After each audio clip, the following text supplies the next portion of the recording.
my name is Marian. I'm from the blog Miss Mustard Seed, and in this video I'm going to show, actually I'll probably break it up into a couple of parts so it doesn't get too long, but I'm going to show how to make a slipcover for a chair like this. So this is a fairly typical style for an end chair for a dining room, or perhaps just a regular chair, since it doesn't have arms.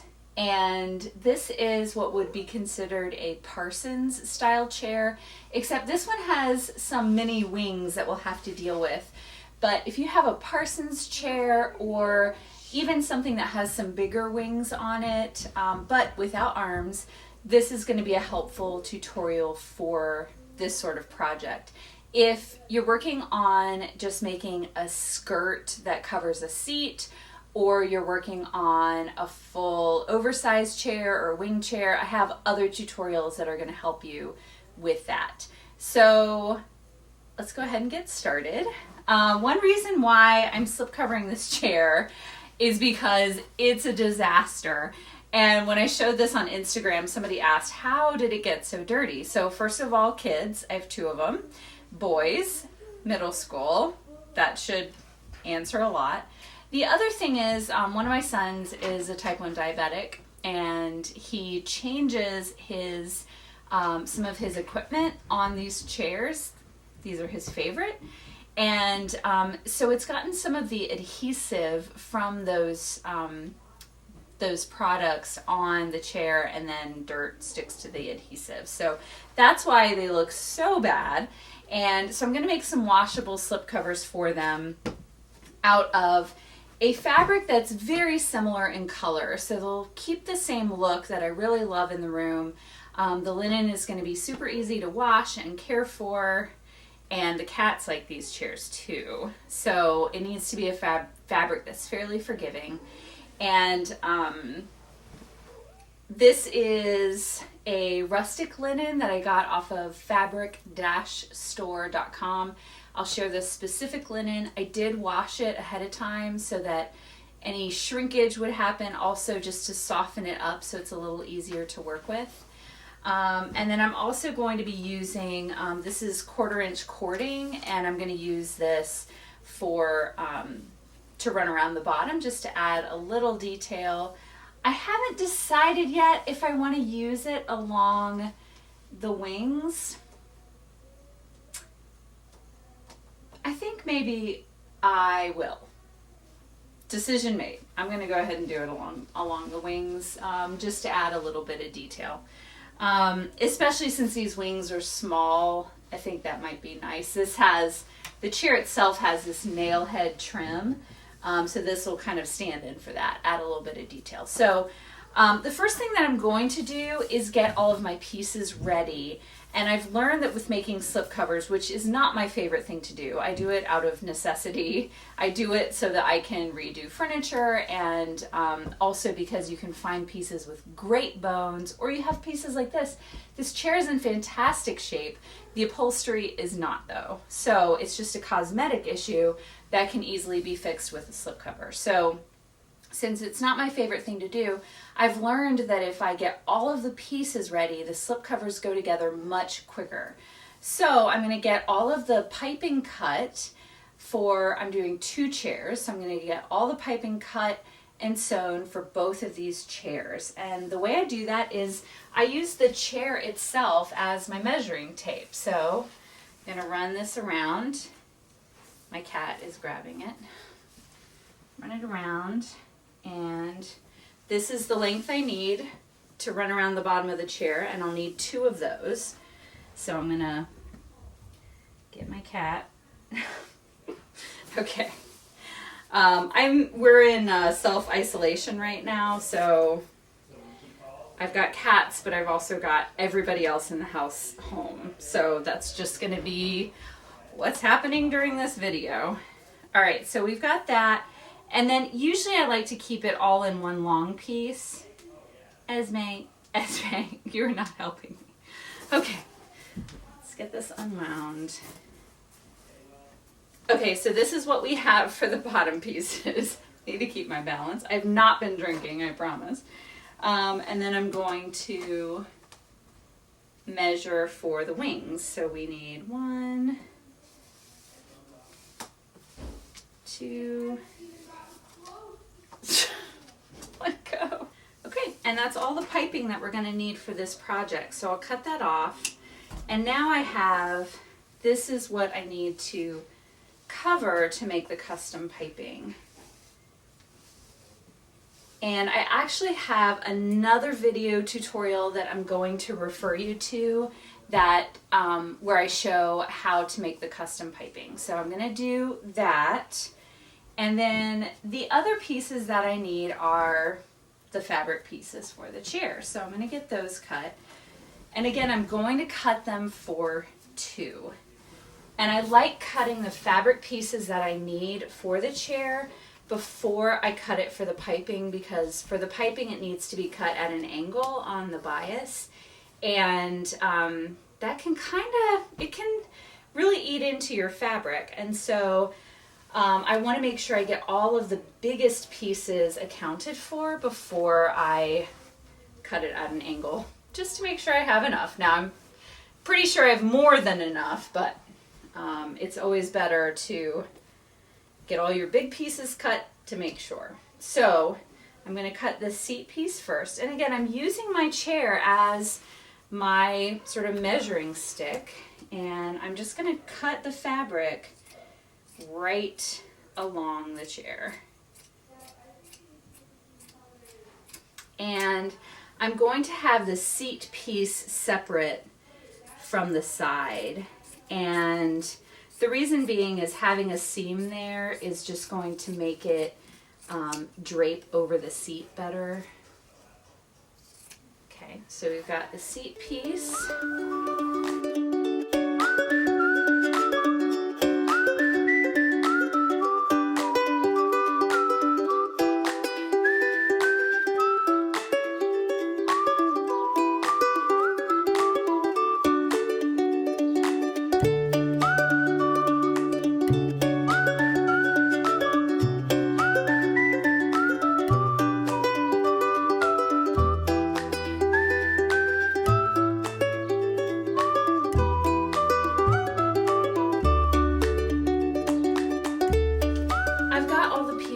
Cut for this chair and then for the second chair.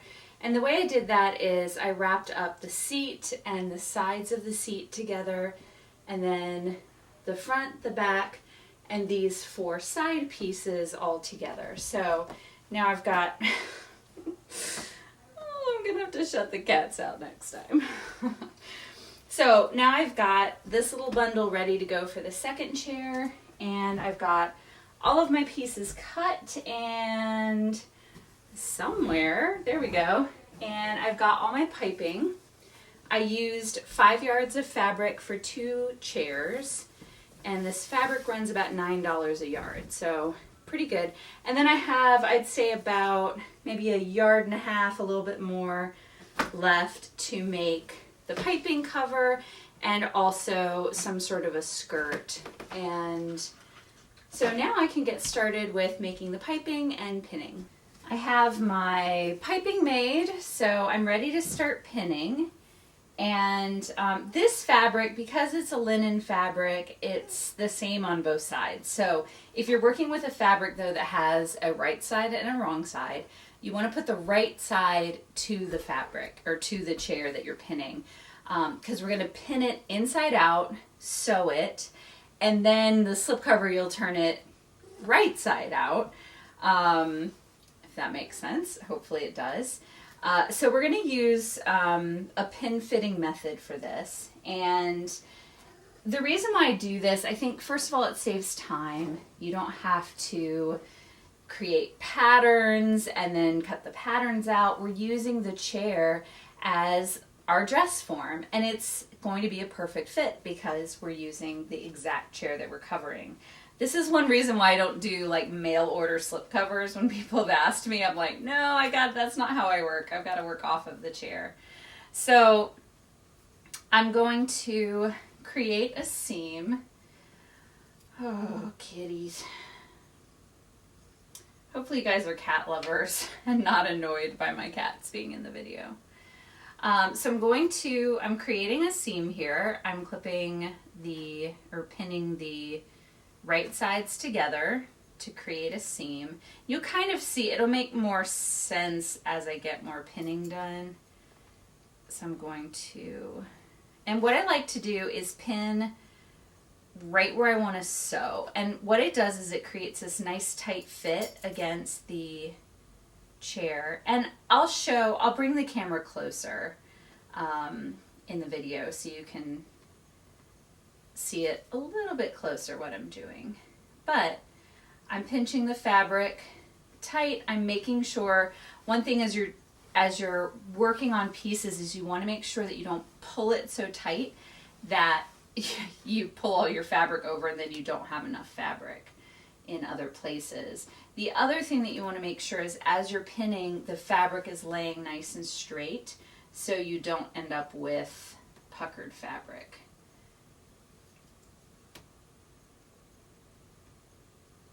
So I'm going to pin this, and I try to pin as much as I can at one time.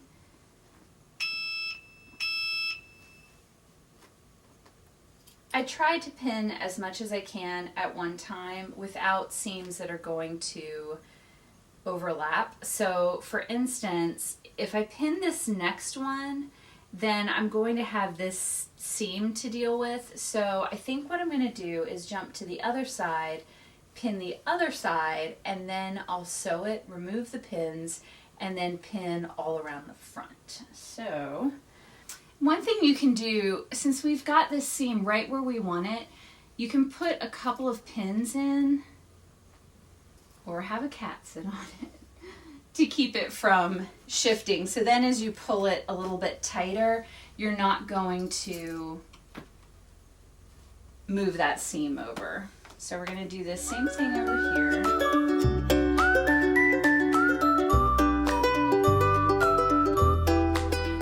I sewed these two sides. I just sewed along the line of pins, and I'll show you a close-up of me sewing just so you can see, but I really just follow the pins, removing them as I go, which is why I pin them where I want to sew. It just kind of makes it easier. And one thing that I forgot to show you is I do trim along the pins so that the fabric is lined up. So the reason why I do that is if I'm sewing and maybe the bobbin thread runs out, I don't know it, I'm removing all my pins, I've cut the fabric together, so all I have to do is line up the edges, and then I know I can keep sewing. I don't have to pin it again. So I'll show you how I do that with this front piece. This piece is really wonky, just to show I am not super precise, and actually I think this was meant to be, one of these side pieces. So I'm going to borrow from my little stack here. So just like I did with the sides, I'm going to go ahead and pin this in place. One thing that I do, since I can't hold everything all at one time, is again, I'll put a pin just to hold things in place so that I'm not fighting with my fabric. And now it's being kind of held in place nice and straight. As I'm pulling this, I want to make sure I keep enough fabric along the back for a seam allowance.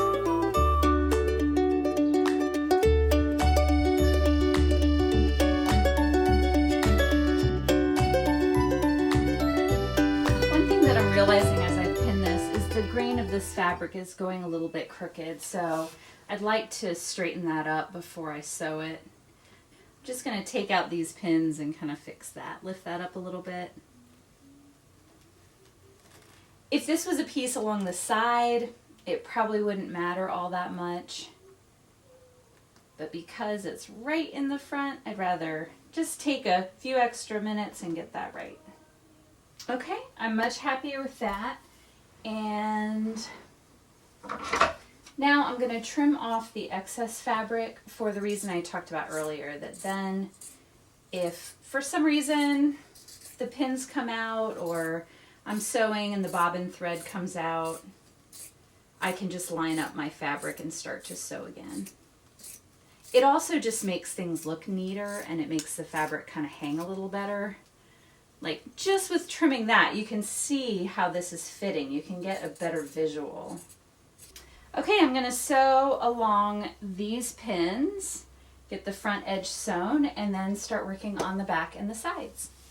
When I finish sewing the seams of a section, I like to try the slipcover on just to make sure everything's looking okay. When I put this one on, there were a couple of places where the seams didn't quite meet up. I didn't stitch it all the way. One side kind of came out, so there was a little bit of a hole. So I went through and fixed that. I just make sure everything looks okay, because it's easier to make adjustments at this point than it is to have to go back and make adjustments once more of the slipcover's made. So it looks good, and I'm gonna go ahead and put it back on inside out and start pinning the back. So I think what I'm going to do is get the back pieces sewn, and then I'll sew them all onto the seat. I think that's how I'm gonna do it.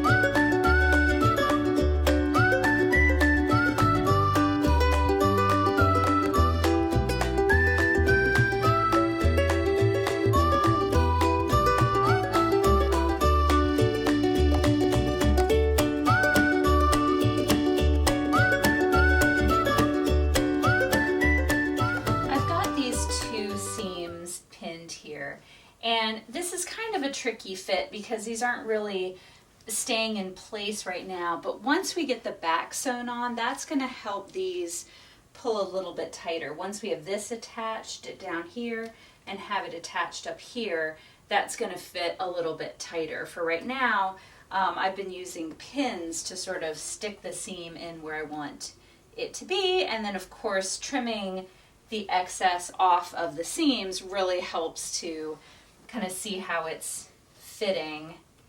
And so I'm going to go ahead and sew along these seams, and then we're going to use the piping along the edge and sew the side piece. I've sewed those two seams, and now I'm going to go ahead and pin this side piece. Hi, Sebastian. He's been taking a little nap in here. He's a little better to work with than the cats.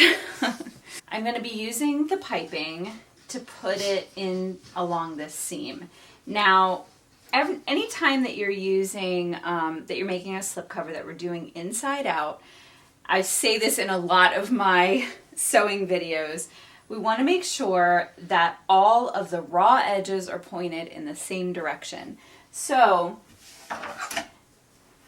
what a lot of people will tend to do is pin it like this because you want to, see this finished piping edge, but you just have to keep reminding yourself, I'm putting this, I'm sewing this inside out. So I want to see the raw edges.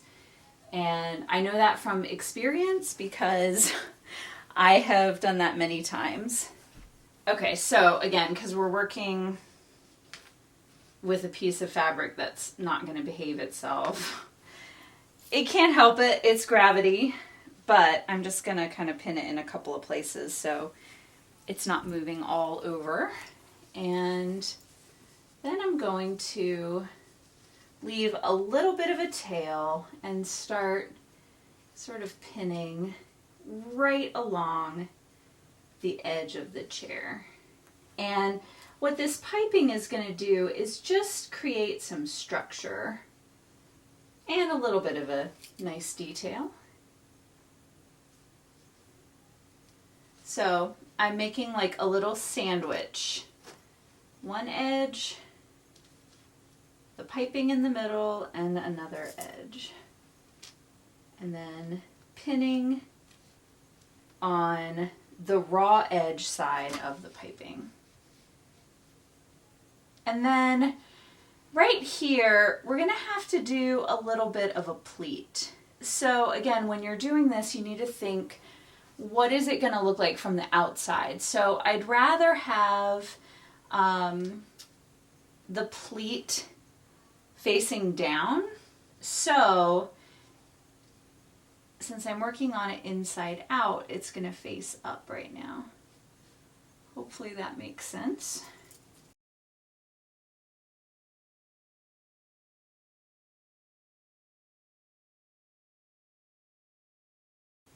And then we're going to bring this piping all the way down to connect here.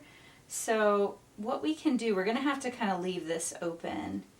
We can stop about where these two places meet and then sew it the rest of the way once we connect the seat to the back.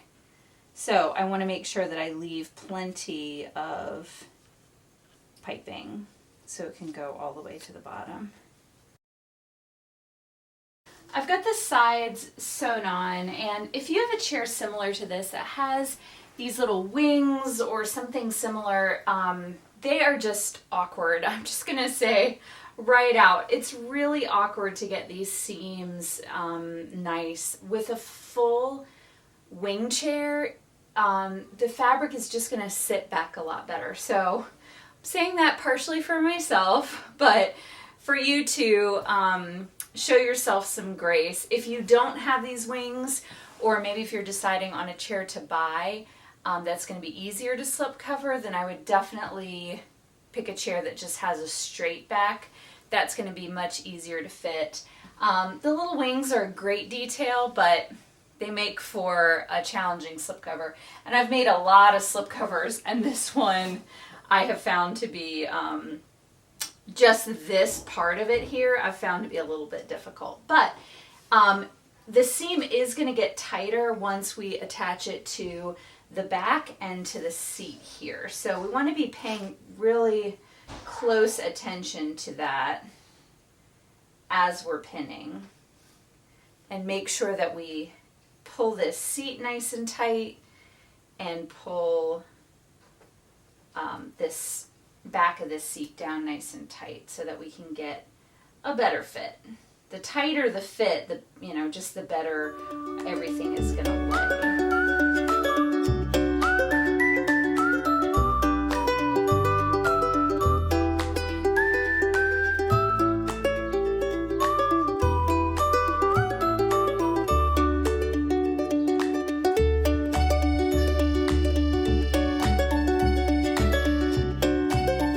I wanted to bring you in a little bit closer here so I can show you how this is pinned. So we've already sewed this seam, this one, this is sewn, and we just need to pin these together. So I pulled in this piece that's already been sewn, clipped it on, so we're going to sew along here, and then this is where we had to pin in the piping. So it'll look like this. So again, we're going to sew all along the pin lines, but this is probably one of the most complicated parts as far as pinning, so I just wanted to give you a better look at that.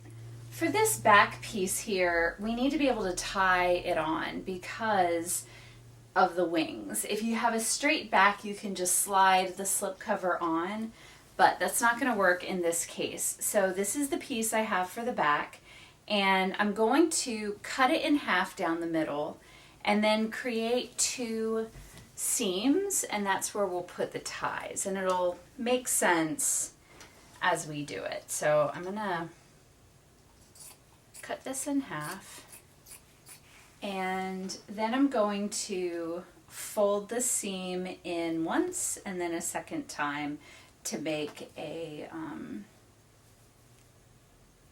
to hem it, and I'm going to do that all along one side of each of these pieces of fabric, and then we'll put the back together. For the back pieces, as I said, I cut one piece of fabric that was cut larger than the back in half, and then I created a hem. And I have the slipcover inside out again, and I'm going to pin the back pieces again just to kind of keep them in place since gravity is against me. And the reason why I've created two pieces is so we can make the back tie together. Otherwise, the slipcover is not going to fit over the larger top and then be nice and tight at the bottom. And it's also just a great detail on the back of a chair. So this piece, since we're working inside out, we want the hem showing, and we also want to pay attention to which piece is going to be on top when it's turned right side out. So this is going to be the top piece, and we do want to create some of an overlap so that it'll tie nice and tight, and we won't have, like, I don't know, a gap, especially if you have, like, this would be a fine fabric to show through, but if you have a fabric that you really don't like, you don't want it to be showing through. So we're going to have this piece lined up in the center, since that's going to be the one that's on top. I got to get my cat to let go of this. And then we're going to add the second piece with a bit of an overlap. Not a lot, it's maybe about 2 inches or so. And we're going to just pin that to hold it in place, and put a pin here to hold it in place. And we'll do one more to hold it in place down here, just to keep it kind of straight. And then we're going to start pinning this together. And what you want to pay attention to as you're pinning is to make sure that the back is tight. It's as tight as you want it. And what I want to do too is have the back kind of roll over, and I'm going to create the seam sort of more along the back of the chair, so it's not sitting right on